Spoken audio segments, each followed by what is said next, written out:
Hello, this is Patricia Winfield recording the Project 1 simulation files. Here in the main routine, rung 0 is the R99 simulation. Rungs 1 and 2 control the power on and the start button light.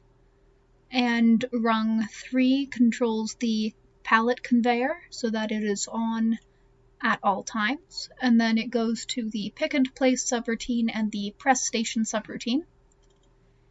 In the pick and place subroutine, rung 1 controls the part feed conveyor, rung 2 controls the part release, runs 3 through 6 control the pick and place horizontal and vertical, runs 7 through 9 control the pallet stops of the pallet buffer and the first and second pallet stop for getting the pieces onto the pallets.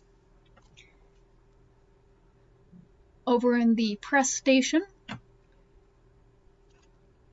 is the actions of the press station in the order that they should happen. So the press lift gets raised, then the press station is lowered and then releases.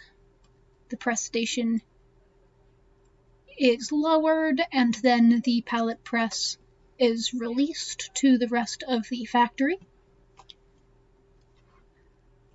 Looking at the simulation itself, if the e-stop is on or the gate lock is off, power does not go on. Apologies for the loudness of my buttons.